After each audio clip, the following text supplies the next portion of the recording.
আসসালামাইকুম ভাইয়া। ওয়ালাইকুম আসসালাম। আমার নাম তাসলিমা বেগম নীলা। বয়স কত এই মুহূর্তে? আমার এখন 31 প্লাস 31 প্লাস। এরকম আরকি। তো মূলত গল্পটা আপনার এবং গল্পের প্রেক্ষাপটে আপনার সঙ্গে আরো একজন আছেন, তাকে আমরা পরিচয় করাবো পরে যখন তার পার্টটা আসবে। তো তাসলিমা, আমরা শুরু করি একেবারে যেখান থেকে মনে আছে।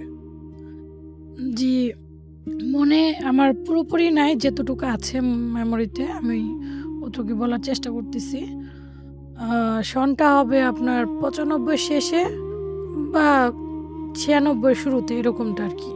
তো তখন আমার বয়স ছিল 7 থেকে 8 বছর। হুম। আমি সম্ভবত তখন রাঙামাটিতে ছিলাম যখন আমাকে পাওয়া গেছে।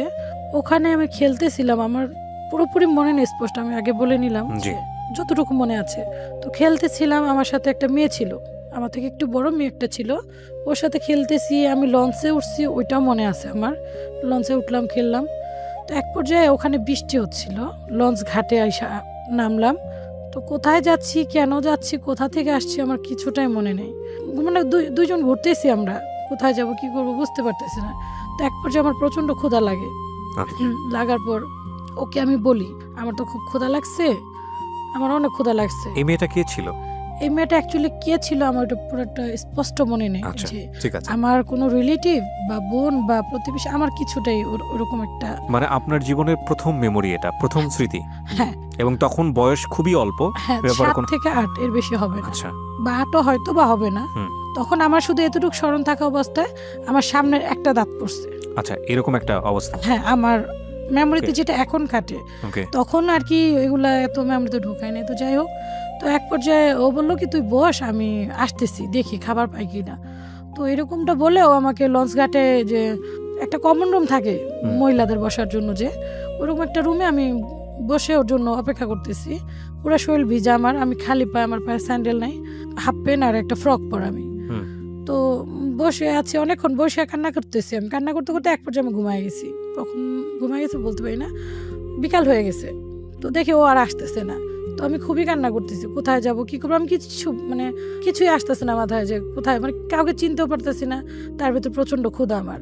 তো ওখানে দেখলাম এক পর্যায়ে কান্না করতেছি, একটা বৃদ্ধ মহিলা, ছোট একটা বাচ্চা, আর একটা ইয়াং, মনে করেন একটা মানে হয়তো বা হবে 28-30 বছরের একটা মহিলা, হুম।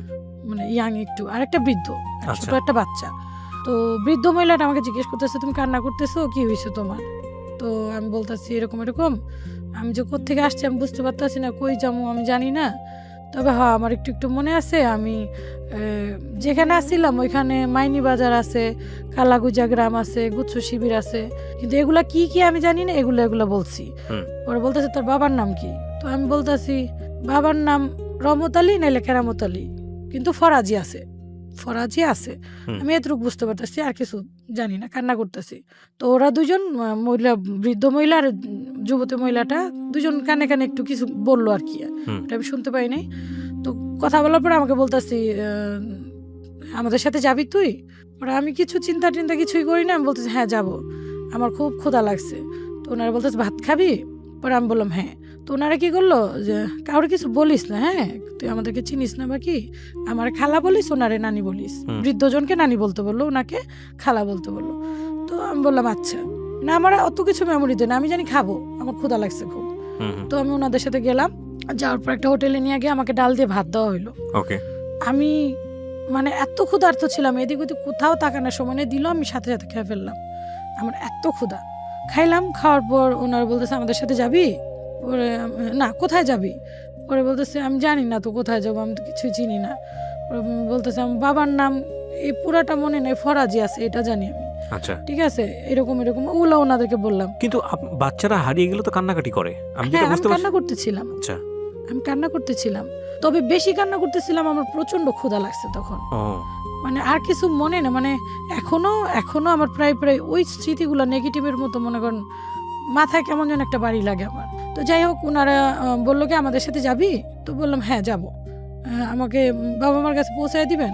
বলতেছে কিভাবে পৌঁছাবো, কোথা থেকে আসছিস, কিছু আমরা তো কিছুই জানি না, তুই যেগুলো বলতেছিস আমরা এগুলো এটা চিনি না কোন বাবা। কোন জায়গাটায় হয়েছে এটা মনে আছে? এটা আমার এখনের মেমোরিতে যেটা আসে, এটা সম্ভবত রাঙামাটি ছিল, সম্ভবত Rangamati. I am not sure. Okay. তো ওইখানটা এরকম। তো ওনার বললেন আমাদের সাথে যাবি? তো বললাম হ্যাঁ যাবো। কারণ আমি যখন কোথায় যাব কিছুই জানি না, বুঝতে পারতেছি না। তো ওনারা নিয়ে গেল একটা পাহাড়ি এলাকা, এরকম যে বৃদ্ধ মহিলা, ওনার মেয়ের বাড়ি ওটা। অনেক পাহাড়ি, ওইসব জায়গা আমি দেখি নাই। আনারস ক্ষেত, অনেক পাহাড়ের উপরে বাড়ি, মানে একটু ব্যতিক্রম। তো এখানে নিয়ে যাওয়ার পর কতদিন ছিলাম আমি, তখন ছোট ভাই, আমি তো বলে নিছি ওইটা সময়টা আমার, আমি বলতে পারবো না কতটুকু সময়। ঠিক আছে, বলেন আপনি। তো যথেষ্ট সময় ছিলাম ওখানে থাকার পর। ওরা নিয়ে গেল আপনাকে? হ্যাঁ, আচ্ছা। ওনাদের সাথে নিয়ে যাওয়ার পর। ওনারা কারা ছিল আসলে? আমি চিনি না তাদের। না, কিন্তু কারা ছিল বলতে আমি বোঝাচ্ছি যে ওনাদের আর্থিক অবস্থা কি করতো, পরিচয় জানতে চাচ্ছি আসলে। হ্যাঁ, খুব দারিদ্র বোঝা গেল। পরিচয়টা ওই যে আমাকে ওই যে লঞ্চ ঘাটে যে পরিচয় হইলো, উনি আমাকে নিয়ে ভাত খাওয়াইলো, বাস এতটুকুই। আচ্ছা, কয়দিন ছিলেন ওখানে আপনি? ওইটার সময়টা আমি গণনা করতে পারতেছি না। আমরা সিরিয়ালি যাই, স্টেপ বাই স্টেপ। তারপর? হ্যাঁ, তো ওইখানে অনেকদিন ছিলাম, হয়তো বা কতদিন আমি বলতে পারবো না, ছিলাম ওনাদের সাথে। তো বৃদ্ধ মহিলাটা বললো, দেখ এটা তো মেয়ের বাসা, আমি বেড়াইতে আসছিলাম, আমি তোকে ঢাকা নিয়ে যাব, বুঝছিস? ঢাকা যাব, ঢাকা যাওয়ার পর তোকে এক জায়গায় দিয়ে আসবো, ওখানে তোকে লেখাপড়া করাবে, খাওয়াবে, দাওয়াবে, খুব আদর করবে, যাবি? তো আমি যেহেতু বাচ্চা, আর তখন আমার পরনে খুব পুরানো একটা জামা, তো আমি বলতেছি যে আমাকে নতুন কাপড় দিবে, বলতেছে হ্যাঁ তোকে নতুন কাপড়, অনেক আদর করবে, তোকে পড়াশোনা করাবে। তো আমি বলতেছি হ্যাঁ নানু, তাহলে তো আমি যাবো। ওরা বললো শোনো, তাহলে এখানে একটা কথা আছে, কথাটা হইতেছে এই, তুমি বলবা আমি তোমার আপন নানু, আর এই যেটা যে লেডিটা ছিল সাথে, ও তোমার খালা, ঠিক আছে? তুমি কিন্তু বলতে পারবা না তুমি হারায় গেছো বা কিছু, তাইলে কিন্তু তোমার গলা কেটে ফেলবো, আর পুলিশও ধরায় দেবো। আর আমি একটা কথা বলি যে আমি কিন্তু ছোট থেকে এখন পর্যন্ত পুলিশটা যথেষ্ট ভয় পাই, কেন ভয় পাই আমি জানি না। তো পুলিশে ধরায় দেবো এরকমটা কি বলতেছে, নিয়ে গলা কেটে ফেলবো, কিডনি বের করে ফেলবো, এরকম বললো। তো আমি বললাম না না, কখনো বলবো না। তো বললো মনে থাকবে তো? হ্যাঁ, কখনোই কিন্তু বলবি না। তো আমি ওইটাই ঠান দিলাম না যে না, কখনই বলবো না, কারণ ওনারা আমাকে নিল, আদর করলো, রাখলো, কতদিন খাবার দাবার দিল ভালো। তো আমার মনে ওইটাই থাক, ওনারা বলছে। তো মাঝে মধ্যে রাত্রে কান্না করতাম বা দিনের বেলা কান্না করতাম, মানে মনে করতে চেষ্টা করতেছি কই কি, মানে আমার এখন ওইটার মনে নেই, তখন কি মনে আসছিল ওইটা আমি বলতে পারতেছি না। ওকে। তো কান্নাকাটি করতাম। তো হঠাৎ একদিন ওনারা আমাকে ঢাকা নিয়ে আসলো।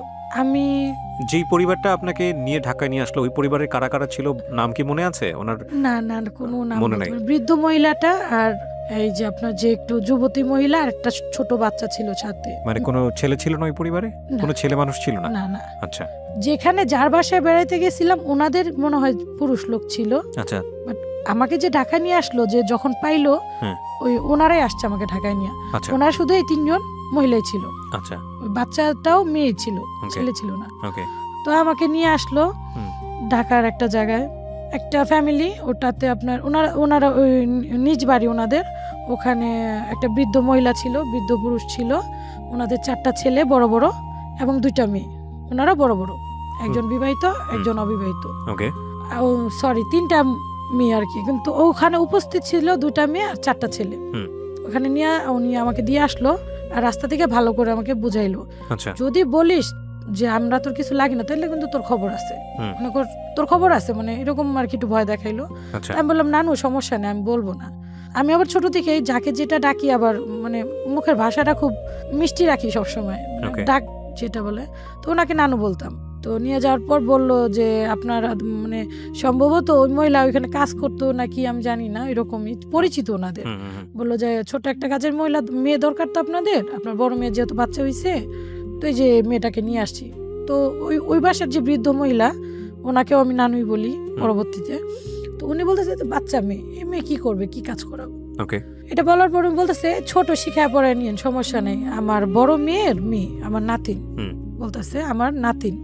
তো ওর বাবা অনেক গরিব, তো বরিশাল থেকে নিয়ে আসছি, তখন আমার এতটুকু কথা মনে আছে, বরিশাল থেকে নিয়ে আসছি, আমার নাতিন আপনারা রাখেন, খাওয়ান পড়েন, বাস। আর বেতনের কথা এরকম কিছু বলছে, কত বাকি ওটা আমার মনে নেই। ওটা তো দিয়ে ওনারা বললো, যাওয়ার সময় বলে গেলো যে ভালো করে থাকিস, ঠিকঠাক মতো থাকিস, কয়েকদিন পর পর আইসা দেখা করবো। তো ওনাদেরকে তো আমি চিনি না, ওনারা যাওয়ার পর আমি খুব কান্না করতেছি যে একটু পরিচিত ওনারা যথেষ্ট হয়েছিল, এখন তো ওনাদেরকে একদমই চিনি না। মানে কোন একটা বাসায় আপনাকে রেখে গেল, ওনাদের পরিচিত। হ্যাঁ, রেখে যাওয়ার পর ওখানে প্রথম দিন বিকেল টাইম মনে হয় আমাকে দিয়ে গেল, ছিলাম ওখানে 2-3 দিনের মতো। থাকার পর ওনার যে বৃদ্ধ মহিলার যে বললাম 4টা ছেলে, ওখান থেকে মেজো ছেলেটা আমাকে নিয়ে আসলো, চল তোকে এক জায়গায় দিয়ে আসবো। তো আমি আবার ওই যে বৃদ্ধ মহিলাকে বলতেছি নানু কোথায় নিয়ে যাবে?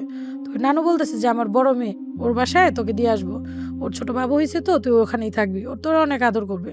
তো নিয়ে আসলো, তখন আমাকে সাথে মোটামুটি ভালো ব্যবহারই করছে, টুকিটাকি, খারাপ না। আসলাম, নিয়ে আসলো আমাকে জাফরাবাদ, নিয়ে এসে ওনার বোনের বাসায় দিয়ে গেল। তো ওখানের ফ্যামিলিটা বলি, সেটা হইতেছে যার বাসায় যে দিয়ে গেল ওইটা তো নানুর বড় মেয়ে শাইনুর, ওনার শ্বশুর বাড়ি ওইটা। আচ্ছা। তো ওনার শ্বশুর বাড়ি, উনি, ওনার হাজবেন্ড, একটা ছেলে আছে, আর ছোট্ট একজন আপনাকে খুঁজে পেলো বা একজন আপনাকে নিয়ে আসলো, সেও তো নানুই, বৃদ্ধ। হ্যাঁ, সে একটা বাসায় দিয়ে গেল, হ্যাঁ, সেও কি নানু? সে বৃদ্ধ মহিলাটাকে আমি নানুই বলছি। আচ্ছা, তো ওই বৃদ্ধ মহিলার বড় মেয়ের বাসায় পাঠাচ্ছে। হ্যাঁ, ওকে, তারপর? তো ওই বড় মহিলার বড় মেয়ের বাসায় দিয়ে গেল। তো ওইটা, ওই বড় মেয়ের যে বাসাটা, ওইটা ছিল শ্বশুর বাড়ি ওনার। আচ্ছা। তো ওইখানের বর্ণনাটা বলি, উনি, ওনার হাজবেন্ড, ওনার একটা ছেলে আর ছোট্ট একটা বাচ্চা মাত্র ভূমিষ্ঠ হয়েছে কিছুদিন ধরে। তো তারপর আর ওনার জয়েন্ট ফ্যামিলি ছিল। আচ্ছা। ওনার ননাস ছিল, ননাসের 2টা ছেলে ছিল, একটা মেয়ে ছিল, বড় বড় 3 জন। আবার ওনার যা ছিল, জালের একটা ছেলে একটা মেয়ে, মোটামুটি ছোট বড় মিল করে। আচ্ছা। তারপর হচ্ছে আপনার এরকম আর কি জয়েন্ট ফ্যামিলি ওনার, ওনাদেরকে নিয়েই। আবার ওনাদের দেশের বাড়ি হইতেছে আপনার কেরানীগঞ্জ, ওখানে ওনার ফ্যামিলির অনেক আত্মীয় স্বজন, শাশুড়ি, তারপর হইতেছে আপনার ননদ, আরো 2টা আছে, ওনাদের ঘরে ছেলে মেয়ে, এরকম অনেক বড় ফ্যামিলি আর কি। কিন্তু ঢাকাতে ওই যে আপনার এক ননাসের 3টা ছেলে মেয়ে আর এক যা ছিল তখন দিয়ে গেল আমাকে। দিয়ে যাওয়ার পরে আমাকে বুঝাইলো, উনি বললো আমাকে খালাম্মা বলবি, ওনার হাজবেন্ডকে খালু বলবি, আচ্ছা, আর ওনার ননাসকে ফুপি বলবি, আর ওরাদেরকে মানে ভাইটাই বলতে আছে। যাই হোক, তো প্রথম দিন যাওয়ার পরে কাজ দিল আর বললো যে ঠিকঠাক মতো চলবি, চুরি করবি না, মিথ্যা কথা বলবি না, যেভাবে কাজ তুমি করতে হবে। তার মানে বিষয়টা দাঁড়ালো এরকম যে আপনাকে ওখানে কাজের লোক হিসেবে রাখা হলো। তো মনে করেন প্রথম দিনই যথেষ্ট হার্ড উনি আচার ব্যবহারে। তো আমি যে ছোট, এরকমটা ওনাদের কিছু যায় আসে না ছোটতে। এই ঘর মোছো, ঘর ঝাড়ু দাও। ওইখানে আরেকটা কাজের মহিলাও ছিল, তখন মেয়ে ছিল একটা, ভালো কাজ করে দো, দোকানে এটা আনো ওটা আনো, বাচ্চাটাকে রাখো। মানে আসলে বাচ্চা ছিলাম তো, চেষ্টা করতাম ভুল না করার জন্য, কিন্তু দেখা যেত এক পর্যায়ে মানে ভুল হয়েই যেত আমার। ঠিক আছে, তো এরকম টুকিটাকে ভালোই মারধর করতো তখন। একদম ভোরবেলা উঠাইতো, একদম ভোরবেলা, যে উঠা, একদম বড় বাড়ি ছিল ওনাদের, পুরোটা ফ্ল্যাট ঝাড়ু দাও, মোছো। তো দেখা যেত কি, আমি ঝাড়ু দিতে দিতে খাটে নিয়ে ঝাড়ু দিতে যেতাম, ওখানে যায় না ভাই, আমার চোখ লেগে যেত, আমি ঘুমাই যেতাম অনেক সময়।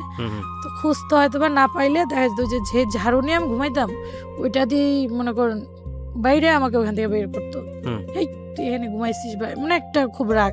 আবার দেখা যেত অনেক সময় এত ভোরবেলা, শীত, তখন শীতের দিনটাই মনে সম্ভবত ছিল, মানে এত ঘুম ধরতো, মানে বুঝতে পারতেছেন আমি যথেষ্ট ছোট তখন। আমাকে কি করতো, সকালে উঠাইতো, উঠে অনেক কাজ করে তো। উনি যেহেতু সাবেক চেয়ারম্যান বললাম আমি, তো ওনার অনেক গেস্ট আসতো। তো গেস্ট রুমে ওখানে একটা টয়লেট ছিল, আমাকে ওই ওয়াশরুমটাই যেতে বলা হইতো, যে ওনাদের পার্সোনাল কোনো রুমে যেতে দিত না। তো দেখা যেত ভাই এত মানে মজবুর ছিলাম আমি আসলে ইচ্ছাকৃতভাবে না, এত ঘুমা আসতো, আমি না সকালবেলা ওয়াশরুমে গিয়ে না আমি ঘুমাই যেতেন, মানে ওখানে ঘুমায়, দরজা লাগে না, ঘুমায় থাকতাম, আমি টিকতে পারতাম না, এত ঘুম আসতো। আবার খাবার দাবার তেমন একটা ভালো দিত না আমাকে, যেমন খাওয়া শেষ হলো ওনাদের অল্প স্বল্প প্লাস্টিকের একটা থালা দিত, ওনার টেবিলে বা ঘরে খাইতো, আমাকে রান্না করে সবসময় পাঠাইতো। আমার ঘুমানোর জন্য খুব নোংরা একটা জায়গা দেওয়া হইতো, খুব নোংরা একটাই, মানে আমাকে একটা কাঁথা দেওয়া হইতো ঘুমানোর জন্য, একটা ছোট বালিশ, শীত লাগলে কাঁথাটা অর্ধেক ভিজাইতাম, অর্ধেক গায়ে দিতাম, আর যদি গরম লাগতো আমি অর্ধেকটা ভিজাইতাম, ওইটা বাকিটুকু গায়ে দিতাম। আর যখন অনেক শীত পড়তো, 2টা ওই যে চালের বস্তা আছে না, ওরকম 2টা দেওয়া হইতো আমাকে, যে ওইটা নিচে বিছা, যাতে ঠান্ডা না লাগে, ঠান্ডা লাগলে তো ওনাদের কাজ করতে সমস্যা হবে। তো এরকমটা চলতো। খাওয়া দাওয়া তো এরকম দেওয়া হইতো না, উনি ওনার ছেলেকে দেখতাম আদর করতো, যত্ন করতো। কিন্তু আমার চাহিদা কি ভাই, আমি যে হারাই গেছি বা কিছু, আমার মন চাইতো যে মায়ের মতো যদি কেউ আদর করতো আমাকে, বা আমাকে যে দেখি ওনার ছেলেকে উনি পড়াশোনা করায়, আমাকে যদি একটু পড়াইতো, বা মানে একটু আদর, যে উনি যদি একটু আদর করতো আমাকে, জাস্ট এরকম একটা চাহিদা ছিল। তো দেখতাম ওদেরকে অনেক কিছু খাওয়াইতো, যেমন দুধ খাওয়াইতেছে, ডিম খাওয়াইতেছে, বা নসিলা, জেলি, এরকম কত কিছু, একটা বাচ্চাদেরকে কত কিছুই তো খাওয়ায়, কলা, ফল, ফ্রুট খাওয়ায়। তো আমি দূর থেকে যদি তো কখনো দরজার সামনে দাঁড়ায় থাকতাম, তো রাগ করতো, তুই এখানে দাঁড়াইছিস কেন, দাঁড়াতে আমার ছেলেকে নজর দিতেছিস না, যা এখান থেকে সর। এরকম একটা কুকুরের চেয়েও অদম ব্যবহার ভাই। আমি আসলে কি আগে ভাবতাম যে টিভিতে দেখা এগুলো বার্গেনিং, এখন বুঝি, কারণ আমি যেহেতু বাস্তবতা ফেস করে আসছি, সর এখান থেকে। তো ওনার ছেলেকে স্কুলে পাঠাইতো, নসিলা দিয়ে রুটি দিয়ে এরকম টিফিন বক্স করে টিফিন দিত। ও আসলে পরে দয়া এগুলো ধুয়ে রাখি কর। তো উনি টিফিন বক্সগুলো খুলতো, অনেক সময় দেখা যেত ও খাইছে, অনেক সময় খায় নাই। তো ওটা উনি করতো যে ময়লার ঝুড়িতে ফালাই দিত। ভাই আপনারা শুনলে হয়তো ভাববেন আমি এত নোংরা। আমি ছোট ছিলাম, আমি না ওই ডাস্টবিন থেকে উঠে না ওইটা খেয়ে ফেলতাম। অনেক সময় এত ক্ষুধা লাগতো, ওনারা যেরকম খাবারটা দিত আমার পোষাইতো না, কাজ অনেক করতে হইতো। আবার একটা মানে বাচ্চাদের যে লোভটা কাজ করতো আমার ভিতরে, যে এই জিনিসটা মানে অনেক মজা, আমি খাবো বা মানে একটা আগ্রহ। তো অনেক সময় দেখা যেত ওই ময়লা থেকে উঠায় না আমি খায় ফেলতাম। তো এরকম কাটে অনেক দিন। কাটার পর একদিন দুষ্টাইম করতে করতে ওনাদের একটা চেয়ার থাকে, চেয়ারটা না আমি ব্লেড হাতে ওটা না একটু কাইটা ফেলাই। কেটে যাওয়ার পর জানি না গরুকে কিভাবে পিটায়, তার থেকে অদম করে আমাকে পিটাইছে। পিটানোর পর যে মামা দিয়ে গেল ওনার ভাই আমাকে, ওনাকে বলল, তখন ওনাদের ডিজিটাল ফোন ছিল, ডিজিটাল ফোন দিয়ে ফোন দিল যে বেয়াদবটাকে নিয়ে যা, কোত্থেকে আনছিস, ঠিক আছে বেতন দিয়ে রাখবো, এরকম ভাবে বলতেছে যে বেতন দিয়ে রাখবো, জ্বালাবে এরকম শ্বশুর বাড়ি আমার ও চেয়ার কেটে ফেলছে, হ্যাঁ ওকে নিয়ে যা। তো মামা আসলো একদিন পর, এসে আমাকে নিয়ে গেল, নিয়ে ওনাদের বাসায় নিয়ে গেল, যেই বাসায় প্রথম দিল আমাকে, আচ্ছা ওনাদের বাসায় ফেরত নিয়ে গেল। নিয়ে যাওয়ার পর যে মা, যে বৃদ্ধ মহিলা, উনি আমাকে বকাঝকা করতেছে, বেতন দিয়ে রাখছি ঠিক আছে এভাবে আকাম করস, হ্যাঁ এরকম একটা কাজ করলি এরকম করস, মানে উনি 2-4টা থাপ্পড় দিল, ঠিক আছে বেতন দিয়ে। বেতনটা কাকে দিত? জি বেতনটা কাকে দিত? আমাকে বলতেছে, এটা আমি শুনতেছিলাম, আচ্ছা আচ্ছা বাট আমার ওরকম ছিল না। ওকে, আমি এটা পরে বুঝতে পারি, বেতনটা দিচ্ছিল যে যারা আমাকে নিয়ে আসছে ওনারা বেতন নিচ্ছিল। আচ্ছা আচ্ছা, যারা আপনাকে মূলত এভাবে যদি বলি কুড়িয়ে পেয়েছে তারাই আপনাকে। হ্যাঁ হ্যাঁ হ্যাঁ। পরে আমি শুধু শুনি, বাট মানে কিছু বলি না, বা কেন যেন বলার সাহস ওরকম, আর যথেষ্ট ছোট, প্রশ্ন করার মতো মানে কোনো সাহস ছিল না আমার। তো পরে বললো পরে ওই 2 মহিলাকে খবর দিল, আসলো পরে বললো যে এই নাও তোমাদের বাচ্চা নিয়ে যাও বাবা, আমি ঝামেলা জ্বালতে পারবো, আমার মেয়ের শ্বশুর বাড়িতে দিছি, এরকম হচ্ছে আর কেটে ফেলছে, হ্যাঁ তারপরে দুষ্টামি করে এই পয়সা দিয়ে এত এভাবে রাখার মতো ক্ষমতা নাই আমগো, নিয়ে যাও আপদ নিয়ে যাও, এরকম বলতেছে। তো বলতেছে ছোট মানুষ তো একটু শিখা টিকা নিলে হয়তো ঠিক হইব, এরকম বলতেছে। বৃদ্ধ মহিলাটা আসছে, তো ওই বৃদ্ধ মহিলা আমাকে ডাক দিল, ডাক দিয়ে নিয়ে আমাকে মানে সিঁড়ির যে একটা সিঁড়ি উঠলে যে সিঁড়ি কোট নিচে থাকে না এরকম, ওই জায়গাটা নিয়ে আমাকে বলতেছে ওনাদের বাসায় গলা টিপ দিচ্ছে একটা। তোর যে বললাম তুই ঠিক মতো চলবি, ঠিকঠাক মতো করবি, হ্যাঁ তুই এরকম করতেছস কি, তোর কিন্তু খবর আছে বুঝছস, নিয়ে আসে না বুড়ি বাড়ি করে ফেললাম, এরকম আর কি কথা বলতেছে, যে চাকু মেরে বুড়ি বাড়ি করে ফেললাম, খুর দিয়া গলা কেটে ফেললাম, এরকম বলতেছে। তো ঠিক মতো থাক, আমি তো তোর আমার সাথে নিয়ে যেতে পারবো না, ঠিক আছে আমি নিজেই তো নুন আনতে পান্তা ফুরায়, এখানে থাকবি খাবি, ভালো বুঝিয়ে দিছি, তোর ভালো লাগে না, এরকম আর কি বকাঝকা করতেছে আমাকে। তো আমি আবার করতেছি নানু ভুল হয়ে গেছে, আর করুম না, ঠিক আছে ঠিকঠাক মতো থাকবি, আমি বুঝাই দিয়া যাবো অন্তরে। পরে বলছি ঠিক আছে নানু। পরে ওনার সাথে কথাটা তো বললো, উনি আবার কিছু টাকা দিল, কত দিল আমি বলতে পারি না, কিছু টাকা দিল এরকম মুঠি করে অনেকগুলো। তো এই যে ওর বেতন নিয়ে যাও ওকে। তো তখন কি 5 কি 6 মাসই হয়েছে কি না, আমি আমার আইডিয়া নেই কতদিন ছিলাম। পরে আর নিল না, আমাকে দিয়ে গেল, বুঝা দিয়ে গেল যে আর করবে না এরকম। তো দিয়ে যাওয়ার পর আবার নিয়ে গেলো আমাকে, আবার নিয়ে যাওয়ার পর মনে করেন এরকম চলতে থাকার পর আপনার হঠাৎ ওনাদের একটা গ্রামের বাসা আছে, আমি বললাম যে কেরানীগঞ্জ। তো ওখানে ওনার শাশুড়ি, ছোট ননদের ছেলে মেয়ে, হাজব্যান্ড, ওনারা থাকে, মানে ওনার হাজব্যান্ড ঘর জমায় আর কি ছোট ননদের। তো ওখানে ওনারা বছরে কয়েকবার বেড়াইতে আসে, তো ওখানে আসবে বেড়াইতে সবাই যেহেতু আসবে, তো আমাকেও নিয়ে আসলাম। তো গ্রাম অঞ্চল দেখা তো আমার কাছে খুবই ভালো লাগতেছে, আমি এতদিন বন্দি ছিলাম, একটু বের হই, খেলি, ঠিক আছে ঘুরি ফিরি, কাজ টাজ করি, সবটাই করি। তো ওখানে আসছি পরে মোটামুটি ওনাদের সব কাজই করে আমাকে দিয়ে, ওই বাড়িটা অনেক বড় ছিল, তা আমার কাছে খুবই ভালো লাগতো। ওনাকে আবার দাদু বলতাম আমি, বৃদ্ধ ছিল, যথেষ্ট আদর করতো। একটা কথা বলে রাখি ভাইয়া, ছোট থেকে এ পর্যন্ত আমি সবসময় এ পর্যন্ত এখনো বৃদ্ধ মহিলাদেরকে বা বৃদ্ধ পুরুষদেরকে খুব পছন্দ করি, আমি বৃদ্ধদের সাথে আমার জমে ভালো। তো এরকম আসলাম, বেড়াইতে নিয়ে আসলো। ছোট ননদের একটা মেয়ে ছিল আমার সমবয়সী বা সামথিং একটু বড় হবে, তো ওর সাথে খেলতে আমি পেয়ারা গাছে উঠছি। পেয়ারা গাছে উঠার পর সন্ধ্যাবেলা এক পর্যায়ে আমি পেয়ারা গাছের থেকে উপ্ত হয়ে পড়ে যাই। পড়ে যাওয়ার পর আমার বাম পায়ে খুব আঘাত লাগে, তো ভয় আর কিছু আমি বলি না। তো রাত্র হয়, আস্তে আস্তে ব্যথা বাড়ে। তো আমাকে তো খাটে বা কোথাও এরকম মানে বিছানায় কোনো শোয়ার কোনো সিস্টেম নাই। হুম। তো তখন এই দিনটা গরমের দিন ছিল সামথিং, তো আমাকে কি করলো ওই পাকাতে শুইতে দিল, শুধু জাস্ট একটা ছোট মোটো বালিশের মতো দিল, একটা পাটি দিল। তো দাদু যেই ঘরটা ঘুমায় ওনার রুমটা পাকাতে শুইতে দিচ্ছে, আমি শুইছি। এখন রাত্র হয়ে গেছে সব ঘুম, বাট আমি তো এখন ব্যথায় খুব যন্ত্রণায় মনে করেন টিকতে পারতেছি না, কান্নাকাটি করতেছি, আওয়াজ ছাড়া কান্না করতেছি, কারণ আমি তো জানি আমার গলাতে আওয়াজ বের হইলে আমার আওয়াজ বন্ধ করে ফেলবো। আমার শরীরে অনেক দাগ আছে, স্পট আছে, ওনার যে মায়ের আঘাত পিঠে এখনো বেলুন, ওই যে যেদিক দিয়ে আমরা রুটি বেলি এভাবে দইরা যে ধরার যে জায়গাটা ওইটাতে প্রচন্ড বাড়ি যে দিছে, বাড়ির চোটে ওই জায়গাটা ভেঙে আমার পিঠে এভাবে মনে করেন এভাবে ঢুকে গেছে। এত বড় একটা দাগ এখন আমার পিঠে আছে, বা আমার চেহারা দেখেন অনেক দাগ আছে, কিছু খামসির যত দাগ, মানে প্রচন্ড উনি টর্চার করতো। এগুলো আমরা বিশ্বাস করি, কারণ এখন তো কিছু কিছু কেস বের হয়, আমরা সোশ্যাল মিডিয়াতে দেখি, পত্রপত্রিকায় দেখি, এবং যারা এই ধরনের কাজগুলো করেন আল্লাহ তাদেরকে হেদায়েত করুক, মানে আর কিছু বলার নাই। খুব ভয়ঙ্কর আসলে। বলেন। তো তারপর খুবই যন্ত্রণা হইতেছে। তো দাদু এক পর্যায়ে জাগলো, জাগার পর বলতেছে কি হয়েছে, তুই কান্না করতেছিস কে? ওরকম দাদু আমি তো ওইরকম পেয়ারা গাছতে পড়ে গেছিলাম, পা তো খুব ব্যথা করতেছে। তো দাদু দেখা বলতেছে মস্কায় গেছে মনে হয়, ঘুমা, চুপচাপ ঘুমা, না তোর মায় উনলে ছিলে। মানে পরে ঘুমাইলাম, সকালবেলা পাটা অনেক ফুলে গেছে। তো চেয়ারম্যান যে উনি দেখে বলতেছে কি রে পিচ্ছির পাটা কি হয়েছে। তো এরপর যে এইভাবে আমাকে ঘর ঝাড়ু দিতে বলতেছে, আমি ঝাড়ু দিতেছি, থালাবাটি ধুইতে করতেছে, চাপকল থেকে পানি আনতে বলতেছে, ন্যাংরা ন্যাংরা করতেছে আর কি, কিন্তু পাটা ফুলে গেছে প্রচন্ড। তো এইভাবে হাঁটতে দেখে আমাকে বলতেছে যে কিরে তুই এভাবে হাঁটতেছিস কেন? তো ওনাকে বললাম আমি না পেয়ারা গাছতে পড়ে গেছি এরকম এরকম।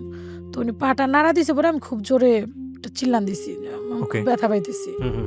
বলার পরে উনি বলতেছে ভাঙ্গা টেঙ্গে গেল কিনা, ওনার নোংরা ভাষা ব্যবহার করতেছে, কই থেকে আইসে জঙ্গল মঙ্গল, ঠিক আছে, এগুলো নিয়ে যত ঝামেলা। তো বলতেছে পাটা যেহেতু ফুলে গেছে ওর একটু ডাক্তারখানায় নিয়ে দেখাইলে কেমন হয়। ওরা করতেছে বেতন দিয়ে রাখবো আবার ডাক্তার দেখো, মানে একটু ওনার ইচ্ছুক না উনি টাকা ভাঙার জন্য। তো ওনাদের প্রতিবেশী একজন ছিল, ওনাকে দেখাইলো পাটা কি হইলো। তো উনি দেখে বলতেছে পাটা তো ভেঙে গেছে, ধৈর্য দেখে, মানে আপনার ক্যামেরা আসবে কিনা আমি জানি না, এই যে এই যে এই জায়গাটা আমার পুরো ভাঙা, এই জায়গাটা আমি এখন সোজা করে হাঁটতে পারি না, বাঁকা করে হাঁটি অনেকটা, বাম পাটা এই যে দেখেন বাঁকা, আমি দেখতে পাচ্ছি। তো পরে বললো ভেঙে গেছে গা, তো কি করতে হবে, এটা বাইদা দিই আমি, ওই যে চটা না কি জানে বলে, লাঠির মতো দিয়ে ভিতরে দিয়ে বাইদা দিল। বাইদা দেওয়ার পরে ব্যথা তো কমে না, তো ওনার নাপাটা পাইনা দিল, নাপা খাইলাম, ডাক্তারখানায় আর নেয়নি। আর ওই ব্যান্ডেজ অবস্থায় দেখা যেতেছে আমাকে দোকানে পাঠাইতেছে, বা এই কল থেকে একটু পানি নিয়ে আয়, এই বিকালবেলা ঘরটি ঝাড়ু দে, টুকিটাকি চলতেছে, করতেছি, করতে করতে দেখা যেতেছে ব্যান্ডেজটা যখন খুলছে দেখতেছে ওনারা পাটা যে হাড্ডিটা, যে এই যে হাড্ডিটা সোজা হয়ে বসেনি, বাঁকা হয়ে রয়েছে, উঁচা হয়ে আছে। আমি এখনো বেশিক্ষণ হাঁটতে পারি না। তো ওনার দেখার পরও কোনো অ্যাকশন নিল না, কিছুই করলো না, ভেবে বেরোলো। তো এক পর্যায়ে আমি ঠিক হয়ে গেলাম, কিন্তু অনেক কষ্ট হয়েছে। আমি যেরকম সহজভাবে বলতেছি, আসলে ওই সময়টা এত সহজভাবে কাটেনি, এতটা সহজ ছিল না, অনেক কষ্ট হয়েছে আমার। পরে গেল, ওইভাবে গেল, এখান থেকে ঢাকা ফেরত আসলো, আসার পর ওনারা বাসা চেঞ্জ করলো, চেঞ্জ করে নতুন একটা বাড়িতে গেল, ওনারা ভাড়া থাকতো তখন। তো এরকম দুষ্টামি করি, আবার তখন দুষ্টামি করি, তো বাচ্চা তো বুঝেন, তো একটু দুষ্টামি করলে দেখা যায় মারধর ভালোই দিত আমাকে। তো একদিন ওই যে আপনার আগে অলিম্পিক কলম পাওয়া যেত, অলিম্পিক কলম দিয়ে লেখা হইতো, তো ওই কলম খালি পাইলে আমি ওগুলো টোকায় টোকায় সংরক্ষণ করতাম। আবার যে কোকের ছোট ছোট মুখা, আমার খেলাটা খুব পছন্দনীয়, মানে একটু খুব দুষ্ট, বেশি দুষ্ট, নিজেরে বেশি ভালো বললে ওইটা হবে না, যেটা সত্য সেটাই বলতে হবে, যথেষ্ট দুষ্ট ছিলাম। তো এরকম সংরক্ষণ করে ওই যে আপনার কলম দেখা যেত আগুনে পুড়ে ওটা দিয়ে ফু দিলে বেলুনের মতো বের হইতো, ওগুলা করতাম। তো একদিন এরকম বিকালবেলা সবাই ঘুম, তো আমি কাজ দিচ্ছে, আমাকে চাল বাঁচতে দিত, সবাই ঘুমাইতো বাট আমাকে ঘুমাইতে দিত না, সবাই ঘুমাইতো বাট আমাকে ঘুমাইতে দিত না, আমাকে একটা না একটা কাজে ব্যস্তই রাখতো। যখন ওনারা ঘুমাইতে যেত আমাকে অনেকগুলো চাল দিয়ে যেত, যেগুলো সব বাইসা পরিষ্কার করে রাখবি। এখন আমরা চাল বাইসা খাই না, কিন্তু আগে কিন্তু চাল বাইসা খাইতে দিত। তো আমি ওইটাই রেখা ওই আপনার করতেছিলাম, ওই রকম বেলুন দিয়ে বানাইতেছিলাম। তখন আমি একটা স্যান্ডো গেঞ্জি পরা, একটা হাফ প্যান্ট পরা শুধু। একটা কথা বলে রাখি, আমি ছোট থেকে অনেক ফর্সা ছিলাম, এখন কালো হয়ে গেছি। আর আমার ঠান্ডার সমস্যা সবসময় থাকে, ওনারা কোনো চিকিৎসা করতো না, দেখা যেত আমার এই দুইটা জায়গা অলওয়েজ লাল হয়ে থাকতো, ময়লা বের হয়ে, আর ঠোঁটগুলা ফাইটে একদম, মানে যে কেউ দেখলে ভাবতো যে মানে ও বুঝে 24 ঘন্টা লিপস্টিক দিয়ে রাখে, আসলে কিন্তু এরকমই ছিলাম। তো পরে উনি কি করলো, আইসা দেখছে আমি এগুলো করতেছি, সে আমার হাত থেকে কলমটা নিয়ে আমাকে বলতেছে তাকে চেহারায় লাগা দেবো, এটা বলে সে আমার হাতের নিচে মানে বগলের নিচে ওইটা দিয়ে লাগাই দিল গরম। সাথে সাথে ওনার ওই কলমের সাথে সাথে আমার আমার চামড়া সহ উঠে আইসা পড়লো। আমি যন্ত্রণায় না জোরে চিৎকার দিতে পারতেছি না কান্না করতে পারতেছি, কারণ যদি কোনো আওয়াজ করি আমাকে মাইরা ফেলবে। আমি যন্ত্রণা ছটফট করতেছি, আমার লাল গোস্ত বের হয়ে গেছে এখান দিয়ে, আমি টিকতে পারতেছিলাম না। পরে বাথরুমে যাইলাম, যাই একটু পানি দিলাম, আমি যন্ত্রণা টিকতে পারতেছিলাম না ভাইয়া। তো উনি এরকমটা করলো। তারপর তো মনে করেন আমার চুল ফ্রি ছিল, আমার চুল ধরে খুবই আঘাত করতো, এইখানে চুলগুলো ধরে এভাবে, মানে উনি যে কি করতো, ওনাকে আল্লাহ পাক হেদায়েত করুক। মারলো এইভাবে, হাতের নিচেই করলো, পাটা নিয়ে খোঁড়ায় খোঁড়ায় হাঁটি, আমি ঠিক মতো হাঁটতে পারি না। তো চেয়ারম্যান কয়েকবার বলছে যে পাটা খোঁড়ায় খোঁড়ায় হাঁটে, ওকে কি একটু ডাক্তার দেখানো দরকার। তো বলতো না দরকার নেই, আজ এরা পয়সা নষ্ট, এমনি পয়সা দিয়ে এই সেই, মানে একটু রাগারাগি। তো এর ভিতরে আবার আমার শরীরে পক্স উঠছে, শরীরে পুরা শরীর, আমি একটু আগে বলছি ভাইয়া যে যথেষ্ট ফর্সা ছিলাম, পুরা শরীর আমার লাল হয়ে গেছে পক্স দিয়ে, মুখ টুক জিহ্বা চোখের মনি হাতের তালু সব। এই অবস্থায় উনি আমাকে দিয়ে কাজ করে দিতেছে। তো শরীরে খুব জ্বালা পোড়া হইতো, শুধু একটা ছোট্ট একটা শর্ট একটা হাফ প্যান্ট পরে কাজ করতাম। কাজ করতেছে কিন্তু আমার হাতের তালুগুলা তো মনে করেন পক্স দিয়ে ভরে গেছে। তো গরু মাংস রান্না করছে, এত বড় একটা কাছের বাটি তেল দিয়ে ভরা, আমাকে বলতেছে এটা রান্না করে রেখাইতে গেছে, আমার হাতে দিয়ে ভাই এটা পক্সের ওগুলাতে একটু ঝোলগুলা লাগছে, জ্বলে উঠছে, মানে আমিও বুঝতে পারিনি, স্লিপ কেটে পড়ে গেল, পাটিটা ভেঙে গেল। ভেঙে যাওয়ার পর মনে করেন পাটিটা ভাঙছে, মানে এটা মনে হয় যেন আমি যেন মানে একটা বিল্ডিং ভাঙলেও মনে হয় এরকম না, এটা মানে কেউ মারবে কিনা আমি জানি না। তো যথেষ্ট পরিমাণ মারধর হলো এই পক্সের শরীরের উপরে। হ্যাঁ, ওগুলা ফাইটা দেখা গেছে, রক্ত বের হয়ে গেছে, বক্সগুলো ফাইটা রক্ত বের হয়ে গেছে আমার। বাট ওনার কোনো মায়া হইতেছে না, উনি মারতে আছে আমাকে। This is very unfortunate cause তারপর আজকে হয়তো এই গল্পটা অনেকের অন্তর কাঁদাবে, এবং এমন কোনো মানুষ আছেন যিনি হয়তো বাসায় এরকম বাচ্চাদের রেখে অত্যাচার করেন, তারও হয়তো অন্তরে লাগবে। বাট ম্যাক্সিমাম ক্ষেত্রেই এই ধরনের ঘটনা ঘটে মূলত একটা কারণে, সেটা হলো কোনো একটা বাচ্চাকে যখন রাখা হয় তখন ধরে নেওয়া হয় ওকে যে তুমি পয়সা দিচ্ছি, ওকে যা বলবো ও তাই শুনবে।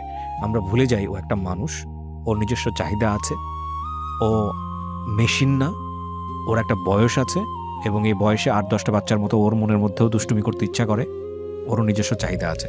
কিন্তু আমরা মনে করি আমাদের জায়গা থেকে পয়সা দিচ্ছি, ওকে দানবের মতো কাজ করতে হবে, ওকে যন্ত্রের মতো কাজ করতে হবে।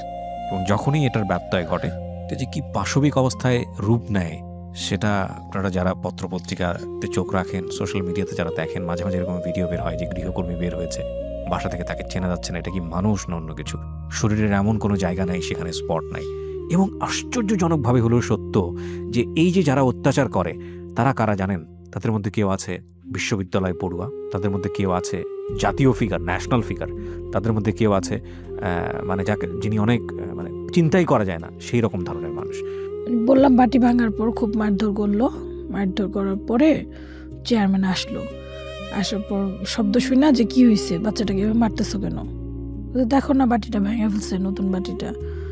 তো চেয়ারম্যান খুব রাগ হয়ে ওনাকে হালকা করে একটা চড় মারে, যে মেয়েটা ওয়াইফকে চড় মারে, যে তুমি কি মানুষ, তুমি এভাবে কেন বাচ্চাটাকে মারতেছো, দেখতেছো ওর শরীরে রক্ত বের হইতেছে, ওর পক্স হয়েছে, রসুস্থ, ওর প্রচন্ড জ্বর শরীরে তখন, তো তুমি এই অবস্থা কিভাবে মারতে পারলা, তুমি দিলা কেন, ওর হাতে তো পক্স দিয়ে ভরা, তুমি ও বাচ্চাটা বাটিটা নিবে কোথায়, এরকম বলে একটা হালকা করে চড় মারলো। পরে তো উনি খুব রাগ হইলো যে তোর জন্য আমি মার খেলাম না, তোর তো এই বাসায় আর জায়গায় হবে না, এরকমটা বললা ওনার মাকে, মানে ওই যে বাসা প্রথমে দিয়ে গেছিল বৃদ্ধ নানুকে ফোন দিল, ডিজিটাল ফোন ছিল ওনাদের, ফোন দিয়ে বলতেছে মা এরকম এই বাদরটাকে নিয়ে যাও, ঠিক আছে, এই বাদরটা অনেক জ্বালা, খুব দুষ্টামি করে, ঠিক আছে, বেতন দিয়ে টাকা দিয়ে কি রাখ, দরকার নেই, এটা ঝামেলা।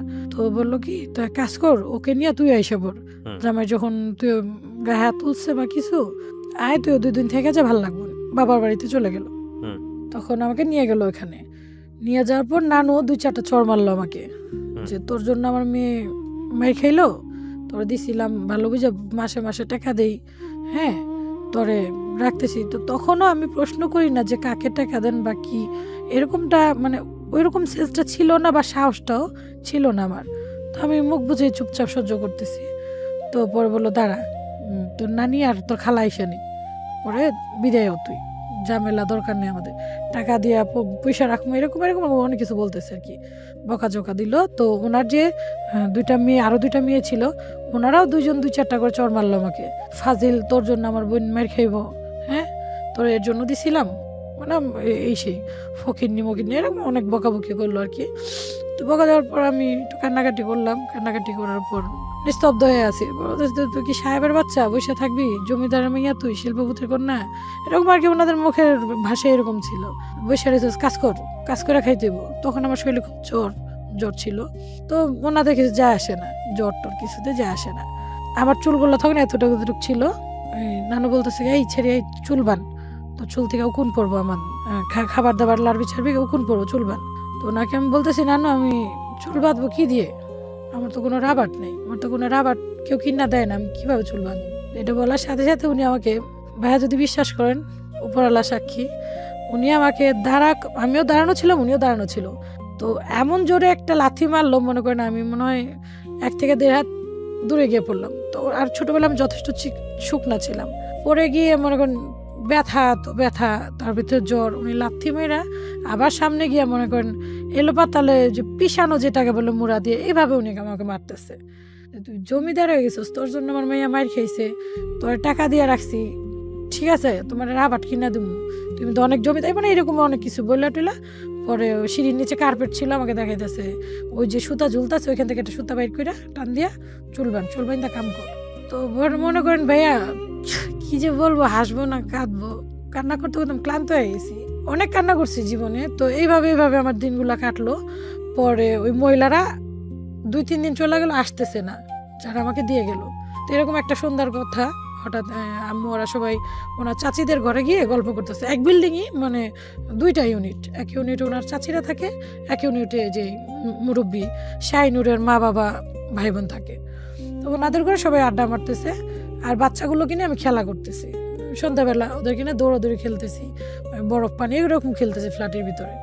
তো লুকোচুরি যখন খেলতেছি, এক পর্যায়ে আমি রান্নাঘরে গিয়ে লুকাইছি। তো যেমন বোনটা ছোট, যে চেয়ারম্যানের যে মেয়েটা হয়েছে ছোট, ওই মেয়েটা টুকি টুকি তখন হাঁটতে পারে। তো ও আমাকে খুঁজতে গেছে, আমি দরজার পিছন পলাইছি, পরে ও মানে আমাকে দেখবে বলে আমি জোরে দরজা ধাক্কা দিয়ে ফেলছি, যেতে না দেখে। ওকে গিয়ে দরজার ধাক্কাটা লেগেছে? না, ওর লাগে নাই, দরজা ধাক্কা দেওয়ার কারণে দরজার পিছনে একটা পাটা ছিল, ওইটা পরে 2 টুকরা হয়ে গেছে। আচ্ছা, পাটা, হ্যাঁ, ওর শরীরে কিছু হয়নি। তো এইটা হওয়ার পর তো মনে করেন, মানে আমি তো মানে কি বলবো, মানে মনে হইতেছে যে মাটি যদি 2 ভাগ হইতো, আমি মানে ভিতরে ঢুকে যেতাম ভয়। আমার তো শেষ আজকে, আমার তো খবর আছে। তো ভয়ে আমি যে কি করব, মানে টেনশন এত, মানে আমি কিছু বুঝতে পারতেছি না। তখন কিছু না পাইরা নানু ঘরে আসছে, পরেই সাথে সাথে আমি নানুর পায়ে জড়ায় দইরা কান্না করতেছি, নানু আমার মায়ের না, নানু ভুলে গেছে, নানু আমি এরকম করবো না, নানু আমার বাবা মা নাই, কেউ না, আমাকে মায়ের না নানু। তো এরকমটা বলতেছি, নানু বলতেছে এই ছেড়ি ফাইজলামি করস, নাটক করস, তোর বাপ মা সব আছে, তুই আমার জিনিস নষ্ট করে তোর তো আজকে শেষই করে ফেলাম, এরকম। কিন্তু মারে নাই, তখন বলতেছে শুধু পারবে। তো এরপরেই ওনার মেয়ে আসছে, কি হয়েছে মা চিল্লাইতেছ ওকে? তখন খালাম্মা বলতাম ওনাকে, খালাম্মা মাইরে না, আমি ইচ্ছা করে করি নাই, নাবিলা গেছে এরকম, নাবিলা আমাকে দেখবে পলাইতে গেছি, এরকম পড়ে গেছে, খালাম্মা মাইরেন না, আমার বাবা নাই, মানে এরকমটা আর কি বলতেছে একতি মিনতি। তো উনি আবার নোটিস করলো কথাটা, কি তোর বাপ মা নাই মানে? তোর নানি যে প্রতি মাসে এসে সে টাকা নিয়ে যায়, তোর খালা আসে, ওরা কে তাইলে? ওরা আমি ওনাকে ডিটেলসটা বললাম, ভয়ে, শুধু ভয়ে, মায়ের খাওয়ার ভয়ে ওনাকে আমি বলে দিলাম যে আসলে ওনার আমার কেউই না, এরকম ওনার আমাকে করে পাইছে। সবার ছোট বোনটা, উনি তখন ইউনিভার্সিটিতে পড়ে, উনি বলতেছে যে 3rd ক্লাস ফালতু ছেড়ি ফকিন্নির বাচ্চা, এরকম বলতেছে। এতদিন ধরে যে ওনাদেরকে আমরা টাকা দিয়ে আসতেছি, তুই বলবি না আমাদেরকে? বলস না, দেখে দেখতো প্রতি মাসে কতগুলো টাকা দিস ওনাকে, এখন তো তোরা পিটাইতে মন চাইতেছে, তুই এখন বলতেছস আকাম করে, এখন বলতেছে, এরকম আর কি বকাঝকা করতেছে। ছেলের বাপ মা বলে নাই, যাই হোক ভালোই হয়েছে, একবারে রেখে দিবনি। তা আমাকে বললো যে ওনারা আসলে তুই সামনাসামনি বলতে পারবি তো? তাই বলতেছি হ্যাঁ বলতে পারবো। তো এরকম 3-4 দিন যাওয়ার পর ওই মহিলারা আসলো, আসার পর ওনারা আসছে, পরে বলতেছে কি হয়েছে, কি করছে ও, আমার নাতিনটা কি করছে, দুষ্টামি করছে, আবার নিয়ে আসছেন এরকম। তো ওনারা কিছুই বলতেছে না, চুপচাপ থেকে একটু পর উনি বলতেছে যে তোমরা মানুষের কই থেকে এই ছেড়ি লয়ে আইসো, এই ছেড়িরে কিডন্যাপ করে লয়ে আইসো না চুরি করে লয়ে আইসো, তোম করে পুলিশে দিমু, মামলা করুম, আবার প্রতি মাসে আমার থেকে টাকা নিতেছো ছেড়ির লিগা, হ্যাঁ ফাইলাম করো, এরকম বকাঝকা করতেছে, পুলিশে দিমু। পরে করতেছে না আমরা তো পাইছি, হয়তো আইতে চাইছে লিগা ওরে নিয়ে আইছি, আমরা তো ইচ্ছা করে আনি না, ওই তো আইতে চাইছে, ঠিক আছে। তো আমাকে চোখ ঘুরাইতেছে আবার একটু, মানে ওনাদের চোখের আড়ালে আমি তো তাকায় রইছি, মানে তোর খবর আছে তুই বললি কেন, এরকম একটা ভাব আর কি ওনাদের ফেজের যে ভাবটা। তো আমি ওনাদের তাকায় আবার ভয়ে পিছনে, মানে ওনাদের সামনে যেতেছি না, একটু দূরত্ব বজায় রাখছি, দাঁড়ায় রইছি। তারপর ওই নানা বললো যে তোমরা যাও এখান থেকে, এই মাইয়া আমরা রাখছি, আমরা রাখবো, আমরাই পালুম, ঠিক আছে, তোমরা যে এতদিন টাকা নিছো তুমগো ছেড়ে দিলাম, আর নেক্সট কোনোদিন যদি আসো এই ছেলের অধিকার কাটাতে সোজা পুলিশে দেবো, কারণ বাচ্চা তোমরা আনছো, আমরা বলতে পারলাম যে আমরা তুমি আমাদের কাছে দিয়ে গেছো, আমরা মাসে মাসে বেতন দিয়ে রাখছি, বেতনের টাকা তুমি খেয়েছো, এরকম এরকম বললো। তো মোল্লা বললো ঠিক আছে আমরা আর আসুন না, যা মন আপনারা করেন গা। বলতেছে এই ছেলে পুলিশের কাছে দিয়ে দেবো, হস্তান্তর করে পুলিশে বুঝবো নি। তো ওনাদের কাছে এরকম বললো, ওনারা চলে গেল। ভাইয়া আজও গেল কাইলও গেল, আজ পর্যন্ত আর তো তাদের কোনো আমি অস্তিত্ব দেখি নাই, শুনি নাই, বুঝি মানে কিছুই না, আর দেখি নাই, ওনাদের চ্যাপ্টার এখান থেকেই শেষ। তো নতুন আমার একটা স্টোরি শুরু হইলো যে এখন ওনাদের বেতন টেতন দিতে হবে না, প্রাইভেট প্রপার্টি যেরকমটা হয় ওরকমভাবে আমাকে ব্যবহার স্টার্টিং। তখন তো মনে করেন একটু মানে বেতন টেতন দেওয়া তো একটু যতটুকু হোক ছিল, এখন যেমন মানে টর্চারের মাত্রাটা একটু বেড়ে গেল গা, এখন যেমন আগে থেকে একটু বেড়ে গেল, কারো ধার ধারি না, মানে জবাব দেওয়ার তো কোনো জায়গা নাই, না, যা ইচ্ছা করতে পারি। সে লাথি মারলো, আমি কই পড়লাম, মাথা ফাটলো না কপাল ফাটলো না ঠোঁট কাটলো, মানে কিচ্ছু যায় আসতেছে না, কাজ করাইতেছে তো করাইতেছে, খাওয়া দাওয়া ওই একটা কুকুর পাললো যেরকম 3 বেলা একটু একটু খাবার দেয়, বাঁচতে পাওয়া হইলেই হয়েছে যথেষ্ট। ওনারা কিন্তু যথেষ্ট ধনী, ওনাদের কোনো কিছুর অভাব নেই, খাবার দাবার কাপড় চোপড়, মানে ওনাদের যে স্বর্ণ, মানে ওনারা নিজেরাও বলতে পারবেন না যে কত স্বর্ণ আছে। আমাকে শুইতে দেওয়া হইতো, যে ননাস বললাম একটা থাকে, ওনার হাজবেন্ড মারা গেছে, 3টা ছেলে মেয়ে বড় বড় সবাই, ওনার ঘরে থাকতে দেওয়া হইতো, ওনার ছেলে মেয়েদেরকে পড়াইলে যথেষ্ট আওয়াজ হইতো, তো আমি কান পাইতে শুনতাম কি পড়াইতেছে, কিভাবে পড়াইতেছে বা কিরকম, শুনে শুনে একা একা ঘরে বসে বসে আমি নিজে নিজে মুখে মুখে বলতাম। তো দেখা যায় তো ভাইয়া ওইগুলো শুনতে শুনতে আমার যথেষ্ট পরিমাণ রিডিং বলাটা, বা আবার ওই যে বই খাতা পুরাণগুলো ফালাই দিত, ওগুলো দেখে দেখে আমি পড়তে চেষ্টা করতাম কি লিখছে বাকি। আমি কিন্তু কখনো স্কুলে যাইনি। তো এইভাবে কাটতে থাকে দিন, যাইতে যেতে মনে করেন একটু বেশ কিছুদিন যায়, কতদিন আমি জানি না, একটু ভালো ঝরঝরা হই, বড় হই একটু। তো আমি অনেক দুষ্ট ছিলাম বললাম, তো দেখা যেত আমার জন্য কমপ্লেন আসতো। আর আমার দুষ্টামিটা হইতেছে কিরকম, আমরা যে বাসাটা ছিলাম সামনে এবং হাতের ডান পাশে 2 বাড়িতে বেল গাছ আম গাছ ছিল। তো আমার শুধু টার্গেট থাকতো আমি ওখান থেকে একটা আম পারবো, বা একটা বেল পড়ছে টোকায় নিয়ে আসবো, বা একটা ফুল মানে ফুল ফুটছে বা একটা ফুলের চারা আছে ওইটা আইনা ওনাদের বারান্দায় লাগাবো, মানে এরকম, মানে খুবই চঞ্চল। মনে করেন আমার মনে হয়তো কি যে খাঁচার পাখি ছেড়ে দিলে যেরকম উড়ে আমি ওইভাবে উঠতাম। আবার দেখা যেতেছে ওই সদাই আনতে পাঠাইতেছে, যাইতে অনেকগুলা বিল্ডিং পরে গল্লির ভিতরে, ধানমন্ডিতে বড় হয়েছি, আসতে মনে করেন অনেকগুলা কর্নিং বেল পরে, ওই দেখা যেত দুষ্টামি করতে করতে প্রত্যেকটা বাড়িরই একটা করে কর্নিং বেল টিপতে এমন ভাবে হাঁটতাম আমি কিছু জানি না। তো দুষ্টামি করতাম, এনজয় করতাম, এগুলাকে ভালো লাগতো। আর আমার সাথে তো খেলার মতো কেউ ছিল না, ওনাদের ছেলে মেয়েদেরকেও যথেষ্ট মানে খেলার যে সময় থাকতো দিত না, একটু একটু, মানে ওনারা বলতো যে ওর কেউ নাই, এক প্রকার আমাকে মানে গালিও দিত একসময় বাস্টার্ড বলে। এটার মিনিংসটা আগে যখন দিত তখন বুঝতাম না, পরবর্তী থেকে বুঝি যে ওর কোনো স্টেশনে ভালো না মন্দ, ওর সাথে কি খেলবে এরকম বয়ান করতো। তো খেলতেও দিত না। তো দেখা যেত আমার মনের রাজা আমি একাই, 2টা বোন, একটা বোন ম্যারিড ছিল, তো ওনার 2টা বেবি হয়েছে, 2টা যমজ মেয়ে হয়েছে। তো ওনার কাজের জন্য আরেকটা কথা বলে রাখি, আমি যখন ছিলাম ওনাদের বাসায় আমি কিন্তু কন্টিনিউ ওনাদের বাসায় ছিলাম না, ওনাদের থেকে আবার যে গ্রামের শ্বশুর বাড়ি ওইখানে ওনারা গৃহস্থী করতো, ধান গরু পালতো সবসময়, সরিষা উঠাইতো। দেখা যেত এরকম কোনো সিজন আসলে কিন্তু আমাকে ওখানে পাঠাতো কাজের জন্য। হ্যাঁ হ্যাঁ, ওখানে দেওয়া হইলো। এটা আপনার কত সালে এটা মনে নেই, 2000 সালের আগে এতটুকু মনে আছে, বা 2000 সালে এরকমই হবে। তো ওইখানে দেওয়ার পর ওখানে তো ভাইয়া প্রচুর টর্চার, এখান থেকে মনে করেন ডবল টর্চার ওইখানে। এখানে যা জয়েন্ট ফ্যামিলি ছিল দেখা যেত কেউ টুকটা কিছু আনলেও দেখা যেত একটু খাওয়া দাওয়া মোটামুটি চলতো। ওইখানে ডবল টর্চার চলতেছে আমার উপরে, ডবলের উপরে ডবল, খুবই মারধর। এই শাহিনুর দোনোটা বোন খুব গায়ে হাত তুলতো, বা ওনার মা ভাইরা খুবই মারধর করতো। একটু উল্টাপাল্টা আমি চেষ্টা করতাম যাতে উল্টাপাল্টা না হয়, কিন্তু ফাইনালে হয়েই যেত এরকম। তো এরকম করতে করতে একদিনের কথা, একদিন বাথরুম ধুইতে দিচ্ছে আমাকে, আমি ধুইতেছি, বাচ্চা তো আমি তখন ছোট, তো ওই যে ব্যান্টিনার দিয়ে হইতেছে ওনার চাচিদের সাইড, তো আমি ওই ব্যান্টিনার দিয়ে পানি ঢেলা ধুইতেছি, খেলতেছি আমি, আমার ওইটা ধ্যান নেই যে ওই পাশে পানি চলে যাবে। তো এক পর্যায়ে অনেক পানি গেছে, উনি বিচার দিছে, ওনাদের সাথে আবার ওনার সাথে একটু এন্ট্রি মিলে না এরকম একটা। তো বলতেছে যে কাজের মেয়ে দিয়ে এরকম ইচ্ছাকৃত বাবা আমাকে টর্চার করতেছিস, কাজ করাবি এরকম আমার দিয়া, এরকম বলার পরে তো আমাকে খুব মারধর করে, মানে খুবই। ওনাদের একটা ভাড়াটিয়া ছিল, উনি আমাকে দেখার পর যে এত মারধর করছে, যে তোরে তো আমি দেখি মারধর করে, আমার তো একটা সন্তান নেই, উনি নিঃসন্তান ছিল, আমি চাই একটা বাচ্চা পালতে, তুই কি আমার কাছে আসবি? তো আমি ওর ভয় পাইতেছে, আমার তো মেরেই ফেলাইবো। বলতেছে আজকে যেহেতু তোকে মারছে, তুই কারো বাসায় গিয়া থাক, তাইলে পরে তোর করতে পারো, আমি নিয়ে আসবনি, কয়দিন গিয়া থাক, এই বাসাটা ছাড়ার পরে আমি তোরে নিয়ে আসবনি, আমি তোর লেখাপড়া করবো, এরকম আমাকে বললো। বলার পরে ওই যে মেজ বোনের যা ছিল, আমি চিনি ওনাদেরকে, একটু দূরে ওনাদের বাসায় আমি গেলাম, যাওয়ার পরে বললাম ওনাকে, তো উনি বললো আমার কাছে তো তোকে আমি রাখতে পারবো না বাবা।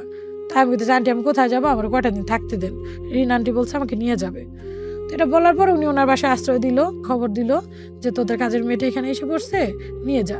ফাসলা আপনি নিয়ে আসছেন, জালকে বললো ঠিক আছে, খাবার দিতেছি, কাপড় চোপড় দিতেছি, এত সহানুভূতি দিতেছি, তারপরও ও এরকম পেমেন্টটা করলো, আর আপনারা সাহায্য করলেন, রাখেন আপনি, লাগবো না আমাদের কাছে। তো উনি আবার টেনশনে পড়ে গেলো যে বাবা তোরা তো আমি রাখতে চাই নাই, তোর সাহায্য করার জন্য তোরা রাখলাম, এখন তো তোরা আমার কাছে রাখাও যাবে না, তাহলে ভুল বুঝবো আমাকে। তো এরকম করে উনি কি করলো, ওনার পাশে ফ্ল্যাটে একজন লিপি ছিল, ওনার কাছে আমাকে ট্রান্সফার করলো যে ওকে রাখো, গরিব বাবা মা নেই, কেউ নেই, কয়েকটা মাস রাখো, কয়েকদিন পর নিয়ে যাবো আমরা। তো এরকমটা বলার পরে উনার আবার বাচ্চা হবে, তো উনি বললো ঠিক আছে আমি কিন্তু বেশি দিন রাখতে পারবো না। তো ওনার কাছে রেখে আসার পর যে যা উনি বাসা চেঞ্জ করে ফেলছে, ওই লিপি আন্টিকে আর ঠিকানা দেয়নি যার কাছে আমাকে রেখে আসলো। তো উনি তো চিল্লাচিল্লি করতেছে যে আপদ, আমার তো এমনি আর্থিক অবস্থা ভালো না, তোকে রেখে গেল, হ্যাঁ আমি তো তোকে রাখতে পারবো না, আমি বাবার বাড়িতে চলে যাব, আমার বাবার বাড়ি অনেক দূরে, এই সে আর কি অনেক কিছু, তুই চলে যা। তা আমি তো কান্নাকাটি করতেছি, আমি তো এদিকে কিছুই চিনি না, আমি কোথায় চলে যাবো? বলতেছে জানি না, এদিকে আশেপাশে অনেক বাসা আছে, যা বল কাজের জন্য তোকে কাজ দিবে। তো এরকমটা বলার পরে আমাকে সন্ধ্যাবেলা বাসা থেকে বের করে দিল। আমি তো কান্নাকাটি করতেছি, তারপরেও বের করে দিল যে দেখ কোথাও কাজ পাবি, আমি সকাল ভোরে মার বাসায় চলে যাবো, আমার ডেলিভারির সময় চলে আসছে, মার বাসায় আবার ফেরত আসি। আসার পর হাতে পায়ে ধরে কান্নাকাটি করি যে ভুল হয়ে গেছে, আমাকে আবার রাখেন। হ্যাঁ রাখেন, মানে যে প্রত্যাশায় আপনি বের হয়েছিলেন বাড়ি থেকে, আসলে সেটা হয় নাই, উনি আর নেয় নেই আপনাকে? না, আমাকে নেয় নেই। হাতে পায়ে মাপ চাওয়ার পর উনি বললো তুমি যেখানে কাছে তোমাকে দিয়ে আসবো। তো তখন বাচ্চাদের যত্ন টত্ন সবই আমার করতে হইতো, কাঁথা কাপড় ধোয়া হইতো, এভরিথিং আর কি। তো ওরা মোটামুটি ঝরঝর হয়ে গেছে, তুমি চলে যাও। চলে যাওয়ার পর যে ওনার ননাস বললাম, ওনার ননাসের ছেলে টেলে সব সহ আমাদেরকে গ্রামে পাঠাই দিল। গ্রামে মানে সেটেল হয়ে গেলাম আমরা গ্রামে, কেরানীগঞ্জে। তো ওখানে আসার পর মানে একটা পরিবারের পুরো দায়িত্বটাই আমার উপর, রান্না বান্না হইতে এভরিথিং মানে ইন টোটাল সবই আমার উপর ডিপেন্ড। তো ওইভাবে চলতে থাকে, চলতে মানে একটু বড় হই, তখন আমি ভালোই বড় হই, একটু মন জিনিসটা বয়সে যেটা হয় বয়সন্ধিকাল, হ্যাঁ, আমার শরীরও মোটামুটি ভালো পরিবর্তন আসে, শরীরের গঠন। তো যাক ভালোই বড় হই আমি, তখন মানে সবার সাথে মিশতে মন চাইতো, কিন্তু আমাকে কারোর সাথে মিশতে দেওয়া হইতো না। তো এমন অবস্থায় চাচতো ভাই ছিল পাশেই, উনি বিয়ে করে, তো ওনার ওয়াইফের সাথে আমার রিলেশনটা খুব ভালো হয়। আমার সমবয়সী ছিল তখন, আমার 2004 সালে সম্ভবত আমরা ঢাকা থেকে আসছি, আর রিলেশনটা হয় 2006 সালে। তখন আমার 16 বছর বয়স সম্ভবত। তো এরকম অবস্থায় ওর সাথে রিলেশনটা ভালো, আবার চাস্তো বোনের সাথেও সম্পর্ক ভালো। তো ওনাদের সাথে আমাকে মিশতে দেওয়া হইতো না, রাগ করতো ওনারা যে মানে বাসা থেকে বের হবা না, মানে ওনাদের কাজ করো, কিন্তু কারোর সাথে মিশামিশির দরকার নেই। আমি যে বড় হয়েছি, যুবতী হয়েছি, তো আমার নিজের একা দায়িত্বে নিজেকে মানে সতী রাখতে হয়েছে, অনেক কষ্ট হয়েছে আমার। এখানে অনেক আত্মীয় স্বজনরা মনে করেন অনেকভাবে আমাকে চেষ্টা করছে, অনেকভাবে আমি বিশ্লেষণ দিতে গেলে অনেক সময়। তো আমরা বুঝে নিব আর কি, যেভাবেই হোক না কেন আল্লাহ আপনাকে সেভ করছে, কারণ একটা মানুষ, একটা মেয়ে যার সে অর্থে ব্যাকআপ দেওয়ার মতো কেউ নেই, সে অর্থে ফ্যামিলি ব্যাকগ্রাউন্ড নেই, এরকম একটা মানুষ এরকম একটা পরিবেশে বড় হচ্ছে, সেখানে কি ধরনের সমস্যা তাদের হতে পারে আমাদের দর্শক যারা আছে, শ্রোতা যারা আছে, তারা বুঝে নেবে। হ্যাঁ, ঠিক আছে। জি, তো অনেক কষ্ট করে নিজেকে আমি সবসময় আল্লাহর কাছে বলছি, আল্লাহ আমি সৎ রইলাম, তুমি দেখতেছো আল্লাহ, সতের ফল অবশ্যই তুমি নাকি সতী নারীদের নাকি সবসময় জয় হয়, আল্লাহ আমি তোমার কাছে এইটাই চাই। তো একটু ধার্মিকতার কাজ করতো, ওনারা নামাজ পড়তে দিতে চাইতো না আমাকে, যে সময় ব্যয় হবে, রোজা রাখতে দিত না, যে কাজে যেত মানে কোনো বিলম্ব না হয়। তো তারপরও আমি না খায়া অনেক সময় চেষ্টা করতাম রোজা রাখার জন্য। এভাবে চাস্তো ভাইয়ের ওয়াইফের সাথে মোটামুটি রিলেশনটা আমার ভালো হয়ে যায়। তো ভালো হওয়ার পরে তো একদিন হঠাৎ এরকম ওনারা, মানে যখন আমি বড় হই তখন আরেকটা কথা না বললেই নয়, এক রিলেটিভ ছিল আমাকে খুব পছন্দ করতো, তো আমাকে প্রপোজ করার পর কোনো আনসার দেই না আমি, হুম, মানে আবার নাও বলি না, তো মানে বন্ধুর মতো থাকতে পারে এরকমটা বলি। হুম। তো ছেলেটা আমাকে যথেষ্ট লাভ করতো, ওইটা আমার লাইফে ফার্স্ট লাভ ছিল ভাইয়া, আমারও খুব ভালো লাগতো। তো তারপর আর কি ওই ওনাদের বাসা থেকে গেলো একদিন, সন্ধ্যার ঘটনা, বাসা থেকে বের হয়েছি একটু রাস্তায়, কারেন্ট ছিল না, এর জন্য ওনারা খুব নোংরা ভাষা গালাগালি করছে। তো তখন যেহেতু বড় হয়েছে একটু মাইন্ড জিনিসটা কাজ করতো, তো আমি না বললাম কি, খুব রাগারাগি করলো। তো আমি বললাম তা যে আমি বাসাতে যাবো গা, কি হয়েছে, হ্যাঁ খালি সবসময় এরকম করে, আমি কি করলাম, মানে দাদুর সাথে ওনার সাথে একটু তক্ক করলাম।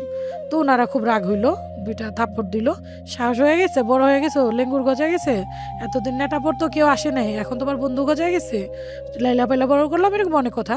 কই যাবি যাইলে আমাদের পায়ের নিচে ফেরত আসতে হবে। তো আমার কাছে তখন আর কি কখনো লাগে নাই, হয়তো বা আল্লাহর তরফ থেকে ওইটা খুবই লাগলো যে ঘুরা ফিরা ওনাদের পায়ের তোলে আমার জায়গা, ঠিক আছে আমি বাসাতে চলে যাবো, দেখি বাঁচতে পারি কিনা এরকম। তো বলতেছে যা কই যাবি, ঘুরা ফিরে আবার আসতে হবে। তো আমি কি করলাম, ভোরবেলা বাসা থেকে বের হয়ে গেলাম, রাত্রে এই ঘটনা, ননাসকে বললাম যে আমি চলে যেতেছি। তো বললো চলে যা জেনে মুছে যা। তো আমি কি করলাম, বাসা থেকে বের হয়ে গেলাম। বের হওয়ার পর ওই আপনার ওই যে যার সাথে আমার রিলেশন ভালো, চেয়ারম্যানের চাস্তো ভাইয়ের ওয়াইফ, আমার সমবয়সী ছিল, ওর বাবার বাড়ি আসলাম, ওর বাবার বাড়িতে ছিল পাশাপাশি গ্রামে। তো আইসা ওরে বললাম আমি সবকিছু, বলার পর ও বলতেছে তুই কি করছিস, আমাদের বাসায় আসছিস, এমনি তো তোর বাবা আমাদেরকে দেখতে পারে না, তোর চাচুকে দেখতে পারে না, মানে চেয়ারম্যানের চাস্তো ভাই, ওনাকে চাচু বলি আমি, তো এটা তো বিশাল বিষয় হয়ে যাবে, তুই বাসার জায়গা। তা আমি বলছি আমি গেলে তোমার মেরেই ফেলেবো জানোই তো, আর আমি যাবো না, মরে যাবো। তো এরকম এরকম অনেক কিছু বলতেছি। তো চাচুরে খবর দিল, চাচু আইসা বলতেছে কিরে তুই এইখানে আসছস। পরে বললাম চাচু সবই তো জানো তুমি, সারা জন্ম ধরে আমার সাথে এরকমটা করা হইতেছে, তো এখনো নোংরা ভাষা জানে, আমি প্রেম প্রীতি এগুলো করি না, তারপর আমাকে এরকম নোংরা ভাষা বললো দাদুয়ারা, ঠিক আছে জানোই তো সবকিছু, এরকমটা বলতেছে কি, আমি যে কতটা ভালো উপরে আল্লাহ পাক জানে, একটা ফুল যে এরকম পবিত্র আমি এরকম পবিত্র, তারপর নোংরা ভাষা কেন চাচু এরকম বলতেছি। চাচা মরে যাবো, আমি যাবো না, আমার একটা ব্যবস্থা করো। তারপরে ওই আপনার ওনার মানে আমার চাচার যে মামা শ্বশুর ছিল দুইটা, ওনারা মিলিতভাবে কি করলো, চেয়ারম্যানকে ফোন দিল। আবার আমার চাচির মা, দুই মামা মিলা ফোন দিল লাউড স্পিকারে দিয়া, যে আপনাদের মেয়েটা তো আমাদের বাসায় আসছে, আপনাদের মেয়েটাকে নিয়ে যান। তো চেয়ারম্যান বলতেছে ওরে জায়গা দিচ্ছেন কেন, ওরে বের করে দেন। ওরা ছোট থেকে এ পর্যন্ত পারলাম, মানে এর ভিতরে চিল্লাচিল্লি শোনা যাইতেছে, চেয়ারম্যানের মা, চেয়ারম্যানের বোন, যে এতদিন খাওয়া পড়া বড় করলাম, মানুষের কথা শুনে বের হয়ে গেল গা। মানে ওনারা ইলজাম দিতেছিল আপনার চাস্তো ভাইয়ের ওয়াইফ চেয়ারম্যানের, আর চেয়ারম্যানের চাস্তো বোন কুলসুম, ওনার উপরে আর কি ইলজাম দিতেছে যে ওনারা বুঝি আমাকে বের করছে, আসলে কিন্তু না, একদম মিথ্যা কথা, আমি নিজের মর্জিতে আমি বের হয়ে গেলাম। যাই হোক এভাবে অনেক কিছু হইলো, ওনারা বললো যে না, চেয়ারম্যান বলতেছে না আমরা নিব না, ওকে বের করে দেন, ও যে এখানে মঞ্চে চলে যাক, আমরা ওর জিম্মা নিব না, অনেক পালছি, বিনা স্বার্থে অনেক পালছি ওরে, এরকমটা বললো। তো চেয়ারম্যানের সবাই মোটামুটি ভালো জানতো। তো চেয়ারম্যান ওই আপনার চাচার যে মামা শ্বশুর, উনি বলতেছে লোকটা এরকম, ভালো জানতাম। তো যাই হোক মেয়েটাকে ফালাই দিব, কত টাকার খাবে, আমাদের বাসায় থাক। আচ্ছা, তা আমাকে ফোনে চাইলো উনি চেয়ারম্যানের, তো আমি ধরলাম লাউড স্পিকারে দেওয়া। তো উনি বলতেছে মানুষের কথা বের হয়ে গেছিস, কত ধানে কত চাল তুই বুঝবি, বাইচা থাকে দেখাইস, এরকমটা। তো বলার পর আমি কান্নাকাটি করলাম যে কি করবো, যে আমি বাসা থেকে চলে যাবো। তো চাচির যে মা, উনি কি করলো, দরজার সামনে শুয়ে থেকে বলতেছে না আমার লাশের উপরে যাও, তুমি যাইতে পারবে না, যুবতী মাইয়া তুমি, সুন্দরী মাইয়া তুমি, কোথায় যাবা। ওরা আমি আবার খারাপ বাসায় বললাম আমি খারাপ হয়ে যাব, ভালো হয়তো ভাত পাইলাম না, আপনাদের বাসায় আসছে, আপনাদের উপরে তো অত্যাচার হবে, তা আমি চলে যাই। তো উনি বললো না দিব না, মানে আমার লাইফে উনি বিশাল একটা ভূমিকা রাখে আমাকে সেভ করার জন্য।